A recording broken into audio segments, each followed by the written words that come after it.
नमस्कार। सोचिए, supreme court का सिर्फ एक फैसला और भारत में हमारे मौलिक अधिकारों की पूरी तस्वीर ही बदल जाए। जी हाँ, कभी-कभी ऐसा होता है। आज हम एक ऐसे ही ऐतिहासिक मामले की कहानी में उतरने वाले हैं, एक ऐसा केस जिसने हमारे संविधान की आत्मा को एक नया, बिल्कुल नया आयाम दिया। सुनने में कितना अजीब लगता है ना, कि भाई एक पासपोर्ट जब्त करने जैसा छोटा सा मामला हर नागरिक के लिए व्यक्तिगत स्वतंत्रता के मायने हमेशा हमेशा के लिए कैसे बदल सकता है। लेकिन सच तो ये है कि यही इस केस की खूबसूरती है। चलिए मिलकर इसकी गहराई में उतरते हैं। तो कहानी शुरू होती है साल 1978 से। याचिकाकर्ता जो थी मेनका गांधी, उनका पासपोर्ट अधिकारियों ने जब्त कर लिया। और वजह? मजे की बात यह है कि कोई ठोस कारण बताया ही नहीं गया। बस एक आदेश आया और उनकी विदेश यात्रा पर रोक लग गई। और बस यहीं से इस पूरे मामले ने जन्म लिया। अब इस कार्रवाई के खिलाफ वो कहीं और नहीं, सीधे सुप्रीम कोर्ट पहुंची। और उनका तर्क देखिए, बिल्कुल सीधा था। पासपोर्ट जब्त करना उनके 3 मौलिक अधिकारों का हनन है। कौन कौन से? पहला, अनुच्छेद 14 यानी समानता का अधिकार। दूसरा, अनुच्छेद 19 यानी स्वतंत्रता का अधिकार। और सबसे सबसे जरूरी, अनुच्छेद 21 जो जीवन और व्यक्तिगत स्वतंत्रता का अधिकार देता है। और फिर आया वो ऐतिहासिक पल। सुप्रीम कोर्ट की 7 न्यायाधीशों की बेंच बैठी और उन्होंने मिलकर एक ऐसा फैसला सुनाया, एक ऐसा फैसला जिसने भारतीय संवैधानिक कानून की दिशा हमेशा के लिए बदल दी। ये समझना जरूरी है कि ये सिर्फ एक केस का नतीजा नहीं था, नहीं, ये हमारे अधिकारों की एक नई परिभाषा की शुरुआत थी। अच्छा, अब आता है इस केस का सबसे सबसे दिलचस्प हिस्सा।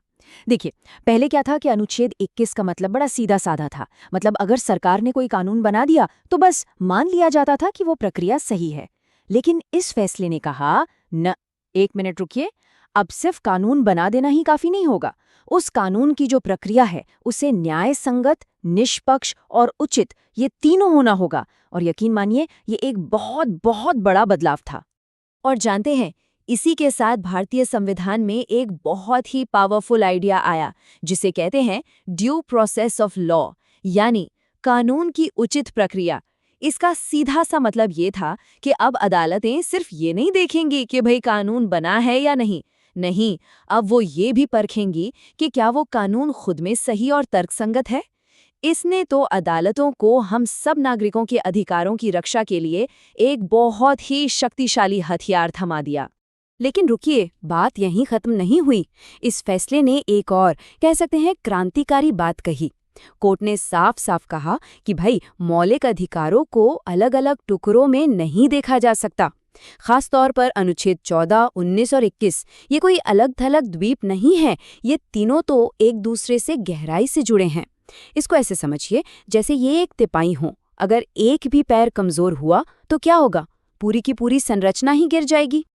और इसी गहरे जुड़ाव को नाम दिया गया स्वर्ण त्रिभुज या द गोल्डन ट्रायंगल। अब इसका मतलब क्या है?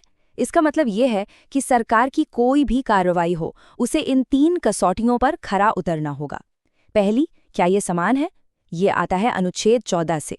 दूसरी, क्या ये उचित है? ये जुड़ा है अनुच्छेद 19 से। और तीसरी, क्या ये निष्पक्ष और न्यायसंगत है? ये है अनुच्छेद 21। और अगर अगर किसी एक का भी जवाब नहीं में आया तो वो कार्रवाई सीधी सीधी असंवैधानिक मानी जाएगी। कितना पावरफुल है ये! और हाँ, इस मामले का एक और बहुत ही सीधा और महत्वपूर्ण नतीजा भी निकला। सुप्रीम कोर्ट ने एकदम साफ कर दिया कि विदेश यात्रा का अधिकार कोई लग्जरी नहीं है। ये अनुच्छेद 21 के तहत मिली व्यक्तिगत स्वतंत्रता का ही एक अभिन्न हिस्सा है। मतलब सरकार इसे अपनी मर्जी से जब चाहे नहीं छीन सकती। तो फिर इस एक अकेले फैसले की विरासत क्या रही? जरा सोचिए, इसने जीवन के अधिकार के दायरे को कितना कितना ज्यादा बढ़ा दिया। हमें ड्यू प्रोसेस का एक सुरक्षा कवच दिया, स्वर्ण त्रिभुज का वो मजबूत सिद्धांत स्थापित किया और विदेश यात्रा को एक मौलिक अधिकार बना दिया। अगर एक लाइन में कहें तो इसने भारतीय लोकतंत्र में नागरिक अधिकारों की नींव को पहले से कई कई ज्यादा मजबूत कर दिया। और अंत में एक सवाल जो ये केस हमारे सामने छोड़ जाता है, और वो ये कि व्यक्तिगत स्वतंत्रता की असली सीमाएं क्या हैं। और इससे भी बड़ा सवाल, इन सीमाओं को तय करने का अंतिम अधिकार आखिर किसके पास होना चाहिए?